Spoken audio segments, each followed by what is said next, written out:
Broadcasting from the Business Radio X studios, it's time for Business Leaders Radio. Now, here's your host, John Ray.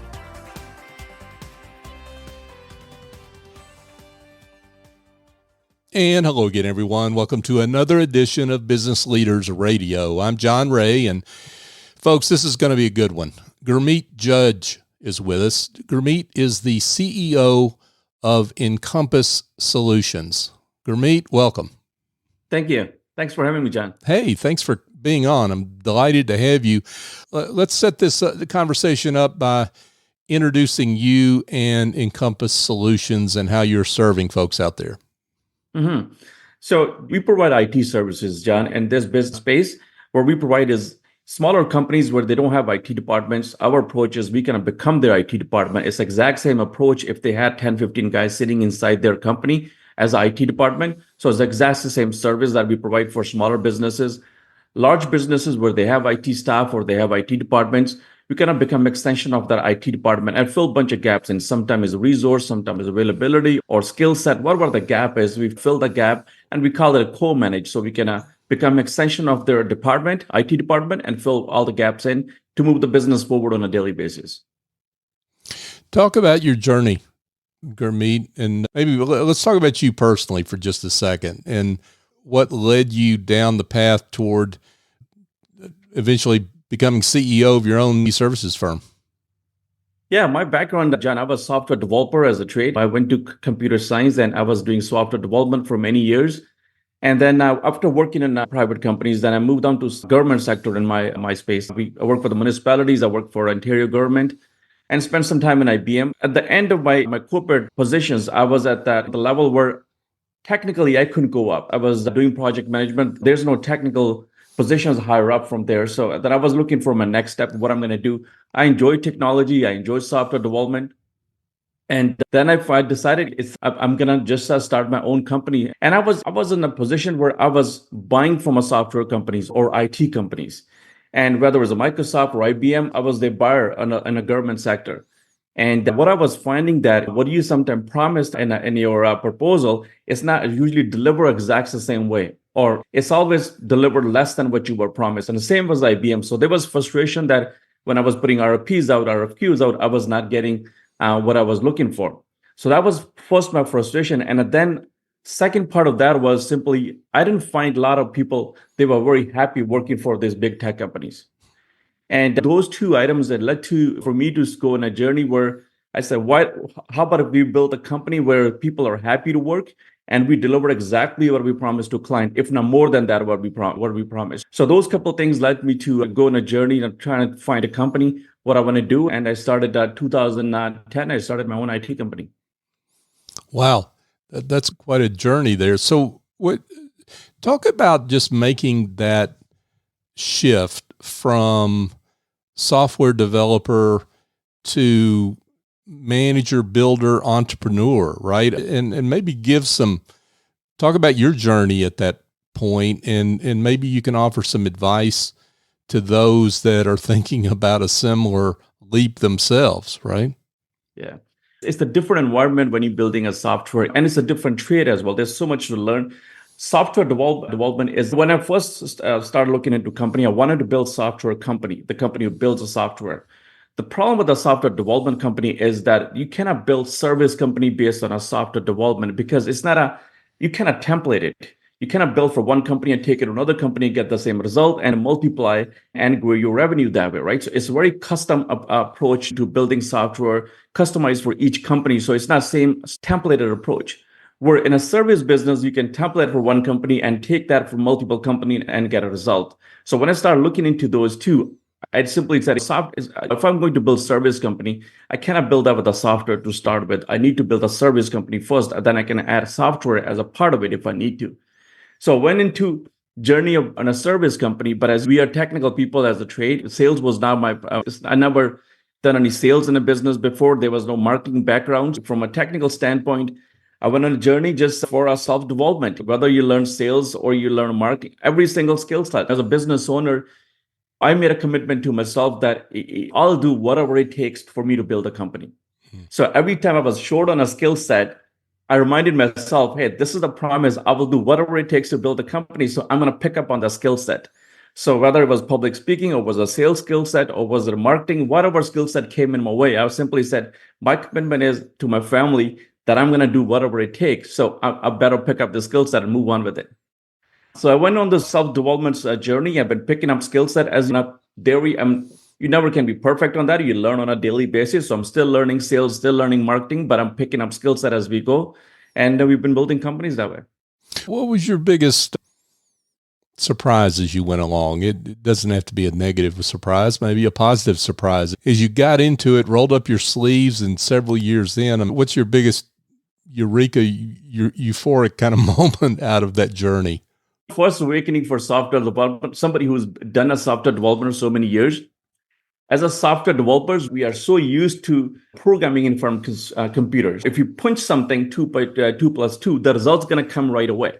So you're so used to getting instant result as soon as you punch something. If you're programming in, it doesn't matter what language, you put something in a compiler and it's going to give you a result right. A moment you hit the enter button, you're going to get the result right away.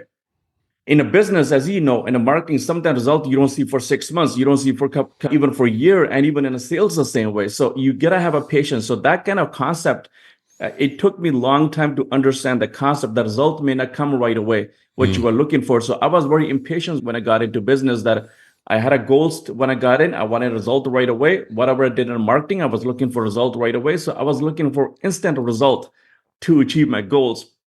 But it took me a little while to understand that's not how the business works, and it tests your patience as well. Because as you know, when you do something in a business, you're not gonna get a result right away. You may get a result in 6 months, sometimes a couple of years by the time you get the result, right? So that was a big shift for me because I was so used to software development and getting a result right away, whatever I was building in a software development. So I think that was the first one. And the second, definitely the mindset issue. I didn't expect that mindset issue be a big challenge for any business owner when they're building a business. I thought my mindset was the only thing I need to worry about. As long as I take care of my mindset, I could be scaling in a business. But then you get into mindset about your employees around you. And also how about the mindset of your client? May not be the same. So you got to educate the market before you do any business in this market. And I think education piece, I didn't realize that how big that education piece is going to be part of this business.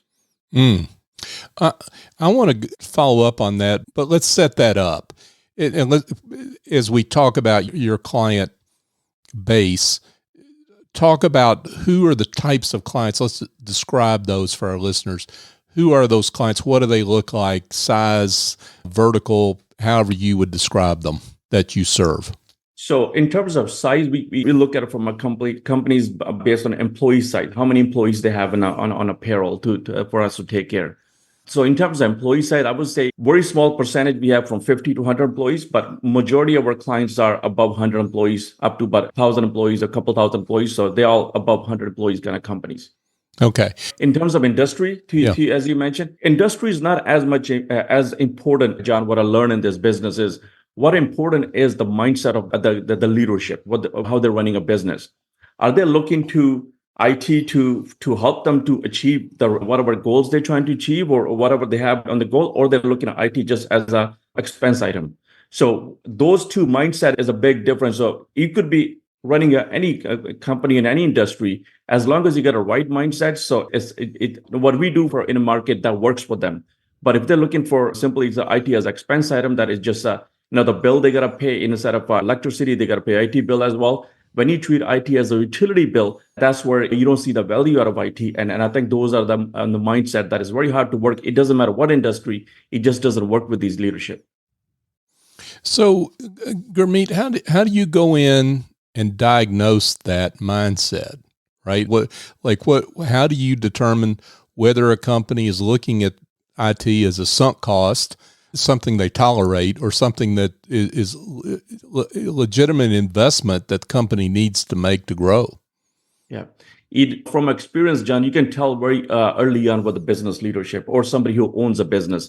If they're going to simply push you to, hey, talk to my CFO or talk to my accountant, pretty much that they're just trying to control the cost, because that's what CFO is going to do or accountant is going to do, just going to scrutinize the cost that they're going to spend in IT. Moment I hear that, I talk to my accountant, I know what mindset we're dealing with. But Very often you get sit down with a business owner and they'll talk about their goals, what they're trying to achieve and what they're trying to implement in a business, where they're trying to get to this year, next year's. When you see a business owner who's more interested in achieving his goal, if they're trying to get somewhere, whatever the problem they're trying to solve, that just usually tells you this individual has something they're trying to achieve. They're trying to get somewhere. They're simply just not looking to scrutinize the cost. They're not looking just as an expense item. Yeah, uh, that's what that CFO is there for, right? To sharpen the pencil, and that makes a lot of sense.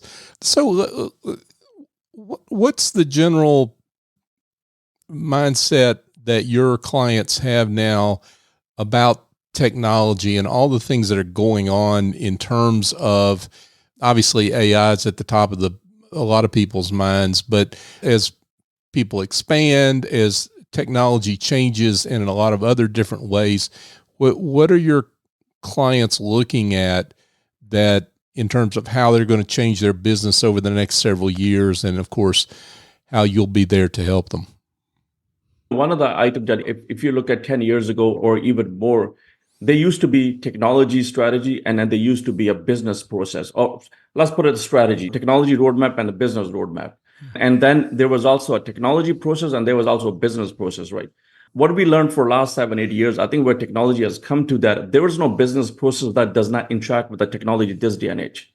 So when businesses are looking to build their business strategy, or they're trying to build a business roadmap, or they're trying to look at business process, they need somebody from technology background on a table to let them know that, hey, listen, let's go this way. This technology can help. They need that.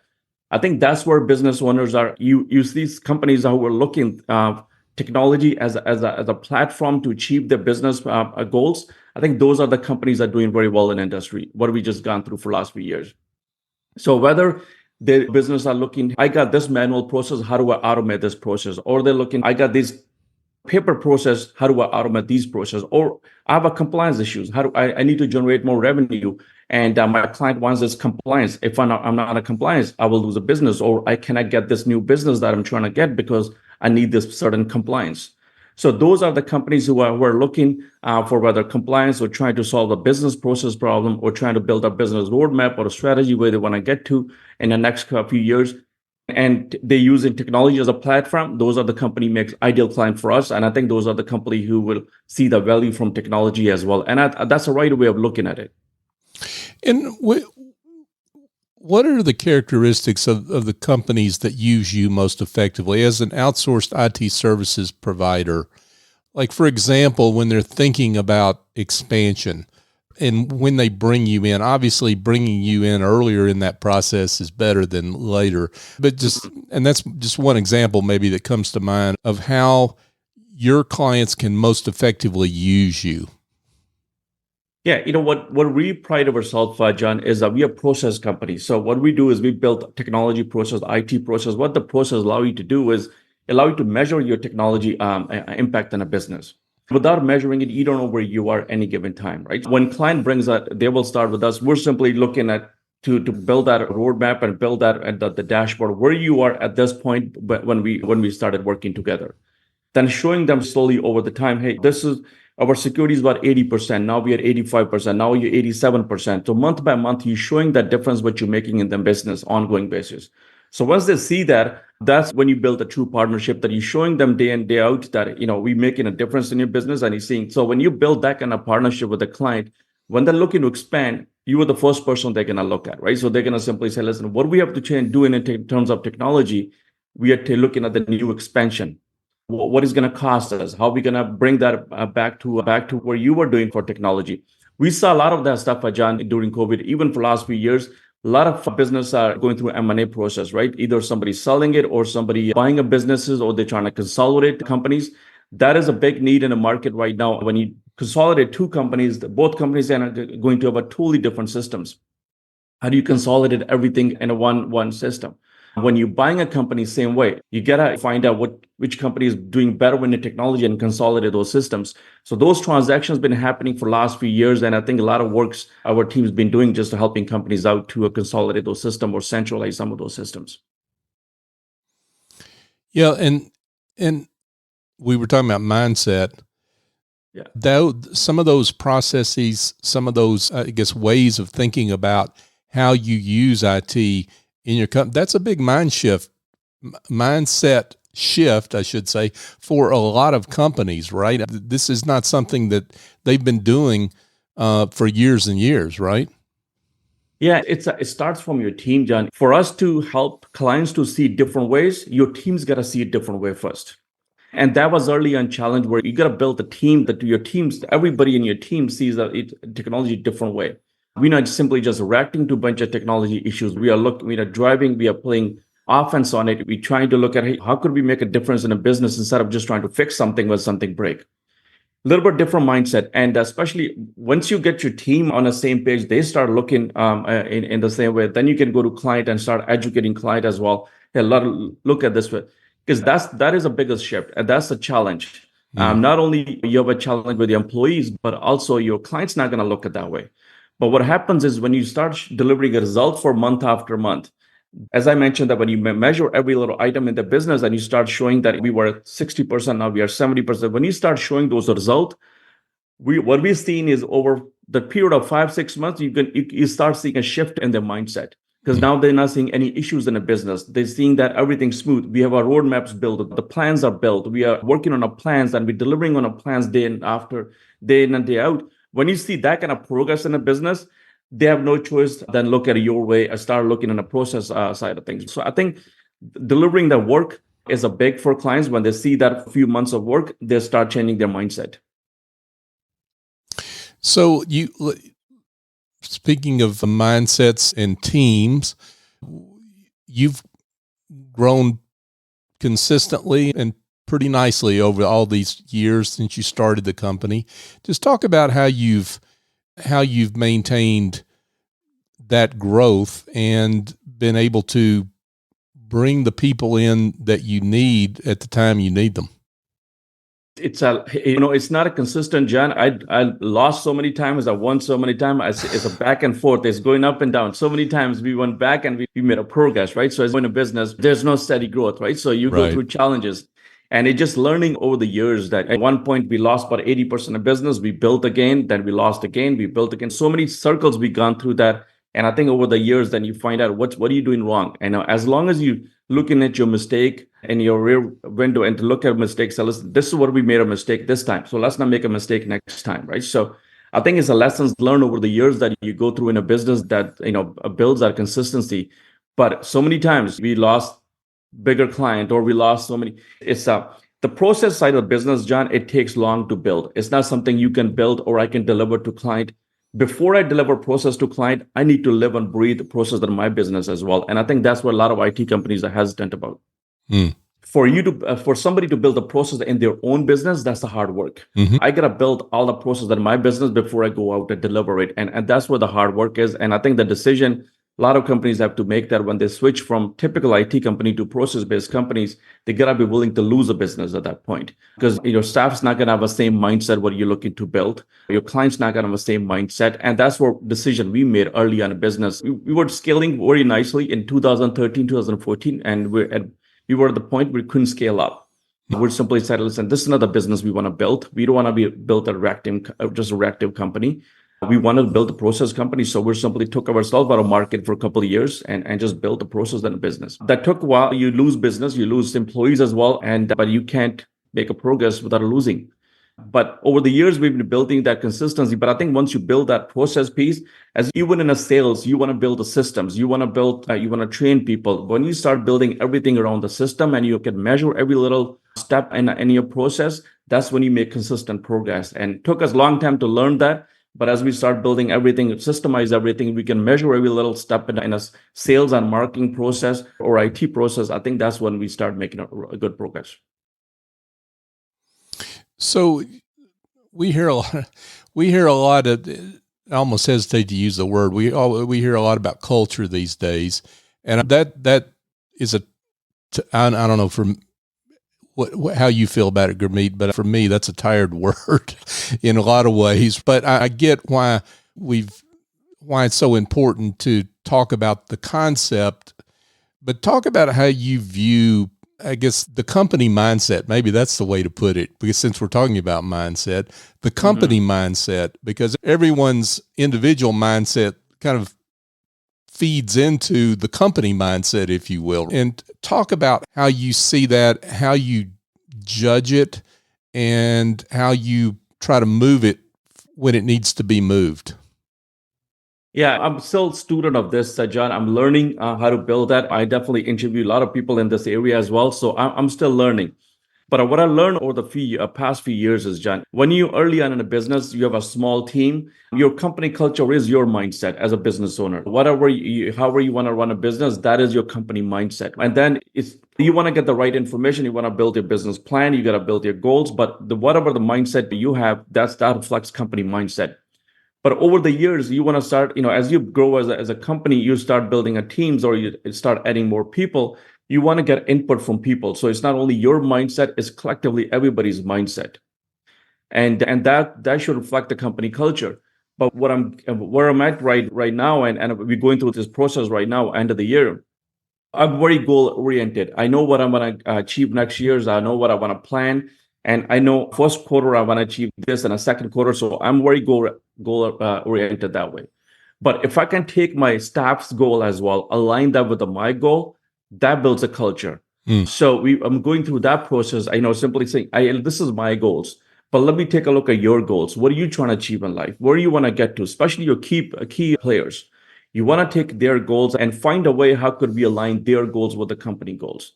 And time spent on that, I think it takes time, but if you spend a lot of time on that and you align their goals, now you have a very committed team members that they will go out of the way to help you achieve your goals. Plus, they can achieve their goals as well.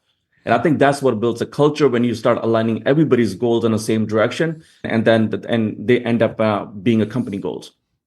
Yeah, I like that. And what you're describing there, Gurmeet, is something that is much more than, let's say, the year-end performance evaluation. That's a continuous process to be in communication with your team and individuals as to what their goals are, right? Mm-hmm. I give you an example. One of my team members, he's one of our top players. He does what he needs to do, and he's very driven and very committed to us. So I wanted to make sure that there's a goals, and he always back up his head. He always had that he wanted to start his own business. Well, it's beautiful. So why don't we sit down and figure out what your goals are, and maybe there's an overlap between us. So while going through this process, we were looking at that, and he simply said, listen, I know in the next 4 or 5 years, I'm going to start thinking about building my own business. And I said, listen, building a business is not easy, it's hard. Maybe let's find a way, what kind of business you want to build. We just went on a journey to discover what business he wants to build. So, we discovered during our discussion that he wants to build some sort of, he doesn't know clearly what IT company he wants to build, but he loves what we do. So he wants to build a similar company. And at the same time, we were thinking to open another office in Ottawa. So we're so simply saying, listen, if you want to run your own company, why don't we just partner up in an office in Ottawa, and you can own the office if you want to. So we aligned that together. Now we together working on our goals, and for first quarter or second quarter. And the goal is the third quarter, he will start office in Ottawa. So we'll work together as a partners in that office. So when you align the goals like that with the staff, and I think that builds a winning strategy for business. That takes a lot of courage and confidence, right? To know that you've got that relationship aligned right, such that the result of it is going to be good for the company, right? Yeah, but losing those key players who they work very hard, they know what they're doing. You want to keep the talent as well, John, and also helping somebody to, whether it works out for business or not, but helping somebody to achieve their goals, you get a partnership for lifetime. Folks, we're here chatting with Gurmeet Judge. Gurmeet is the president and CEO of Encompass Solutions. So, Gurmeet, let's talk a little bit more about process and people challenges, and just where those two things intersect in a way that needs maintenance, right? Talk about what your learning has been. One of the challenge in my industry, John, is that a lot of items in IT are subjective. What security to you may not be security to me. I can put 20 guys in a room and ask them, what does it mean to have a security in a business? You got a 20 different definition.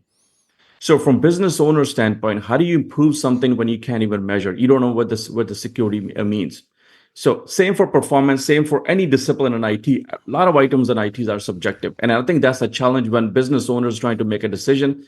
They need to make a financial and business decision, but they don't have a concrete data and they don't know how they have no means of measuring it. How do you improve something? How do you make some decisions around it?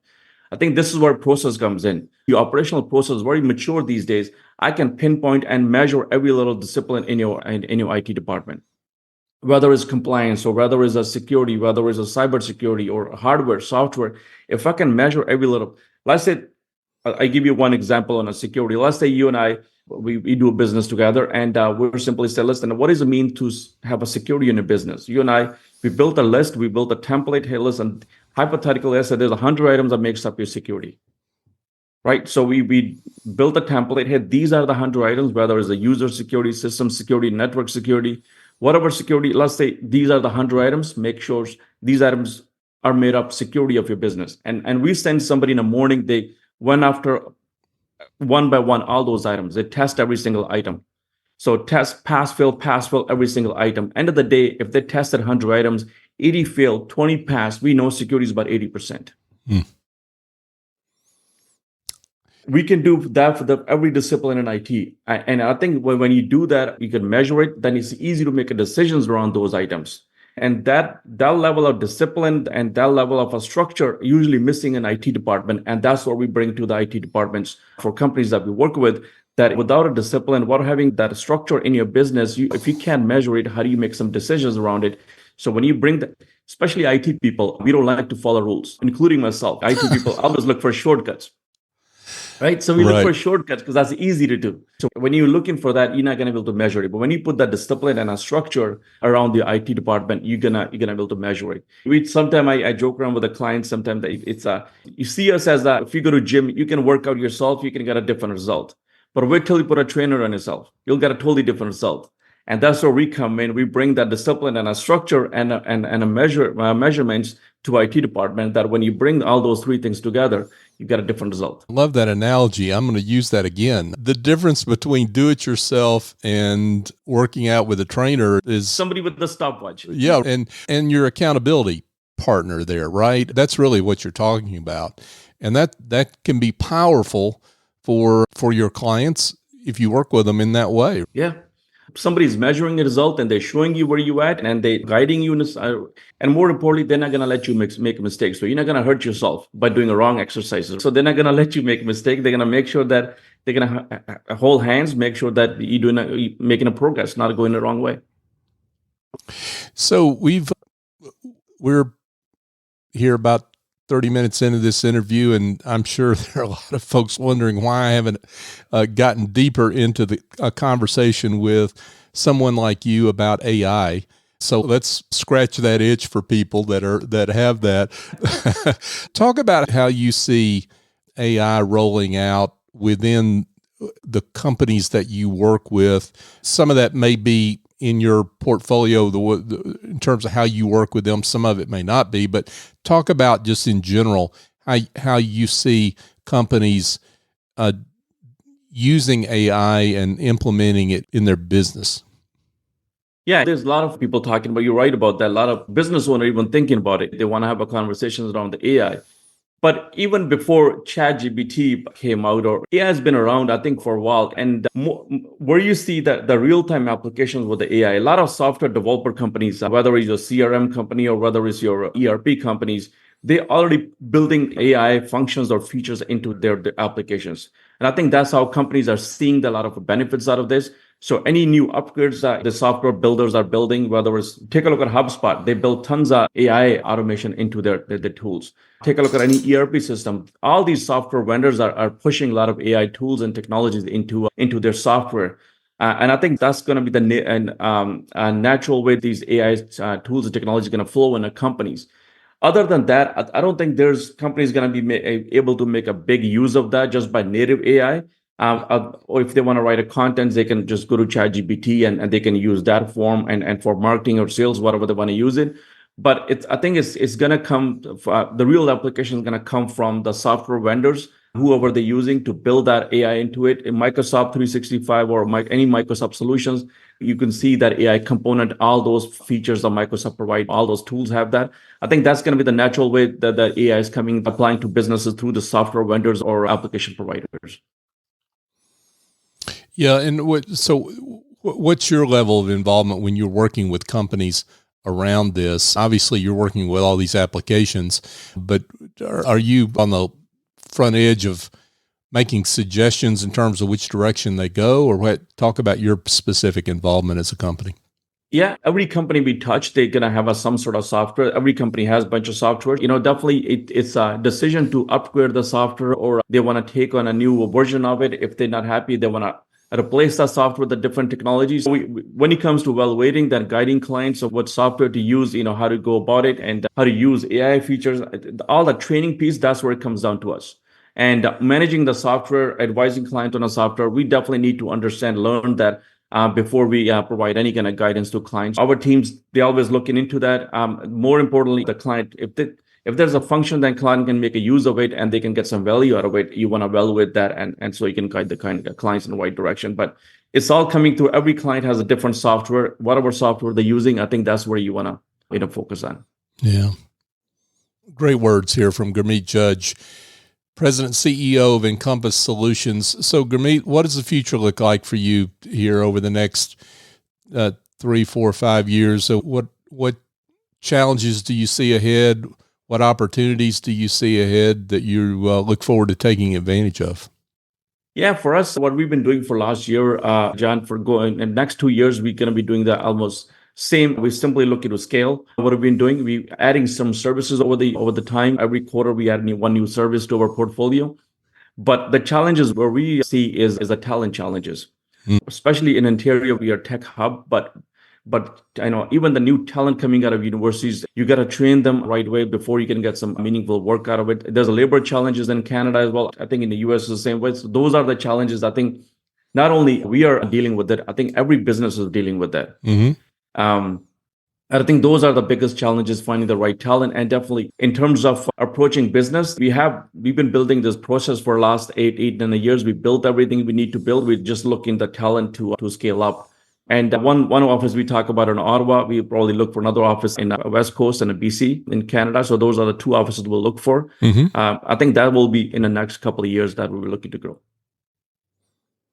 Wow, that sounds both challenging, because everyone has that challenge for sure, and an exciting future. And this has been really impactful, and I know our listeners have gotten a lot out of it. Certainly I have. So thank you for coming on, sharing your thoughts and your journey. For those that would like to be in touch, would like to learn more about your company or you, is it okay that we can connect them with you, and how can we do that? Yeah, LinkedIn at Gurmeet Judge. You can easily find me. And the company is encsolutions.ca. You can either look it up or just go to URL, encsolutions.ca. But I'm always checking my LinkedIn. So easy to find me on LinkedIn, just under my first and last name, Gurmeet Judge. Terrific. Gurmeet Judge, CEO, President of Encompass Solutions. Gurmeet, thanks so much again for coming on. All right. Thanks, John. Thank you. Hey, folks, just a quick reminder that I have a book out, just newly released, called The Generosity Mindset, A Journey to Business Success by Raising Your Confidence, Value, and Prices. Now, if you're a professional services firm, solopreneur, small professional services firm, and you need help with confidence, value, and pricing, this book may be for you. If you want to know more, go to thegenerositymindset.com to learn more about the book and to find out where to buy it. So for my guest, Gurmeet Judge, I'm John Ray. Join us next time here on Business Leaders Radio.